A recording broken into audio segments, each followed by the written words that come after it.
तर hi guys, तुमच्या सगळ्यांचं माझ्या यूट्यूब चॅनलमध्ये स्वागत आहे. आणि आज मी आली माझ्या मोठ्याईकडे आणि आज आमचा अचानक प्लॅन ठरला आहे की घरीच फ्राईड राईस करायचा. तर चला फ्राईड राईस करूया.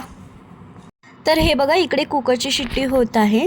तर आता आम्ही कुकर लावलेला आहे आणि ह्या भात इकडे रेडी झाला आहे आणि इकडे सगळेजण काम करत आहेत.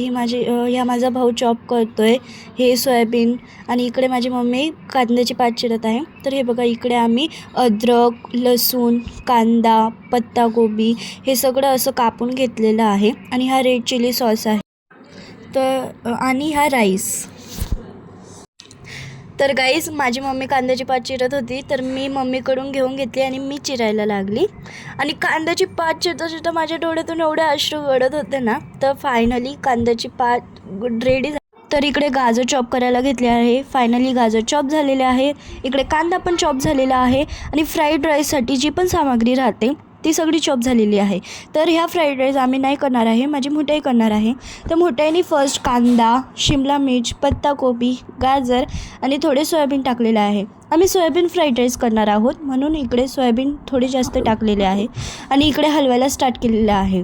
त्याच्यानंतर आम्ही टाकणार आहोत कांद्याची पात आणि थोडीशी टोमॅटो. तर याला पण आपण थोडंसं हलवून घेऊया. तर चला, हे हलवून झाल्यानंतर आपण टाकूया याच्यात राईस आणि राईसला चांगलं मिक्स करूया, कारण की त्याच्यातले सगळे व्हेजिटेबल्स आहेत ते राईसमध्ये मिक्स झाले पाहिजे. त्याच्यानंतर आम्ही याच्यात थोडंसं तिखट लाल, त्याच्यानंतर विनेगर टाकलेलं आहे. विनेगर आम्ही थोडंसंच टाकलेलं आहे. त्याच्यानंतर यांना सगळ्यांना चांगलं मिक्स करून घेतलेलं आहे आणि मग आमचे सॉसेस थोडे जास्त झाले होते. त्याच्यानंतर आम्हाला डबल राईस टाकावं लागला.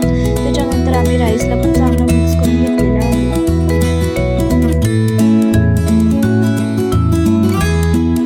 त्याच्यानंतर आम्ही याच्यात थोडीशी कांद्याची पात टाकली आहे, कारण की याच्याने अजून चांगली टेस्ट येते. मग त्या कांद्याच्या पातला पण आम्ही हलवून घेतलेलं आहे आणि याच्यानंतर मस्त प्लेटमध्ये सर्व केलेलं आहे आणि मी टेस्ट करून बघितलं ना, वाव.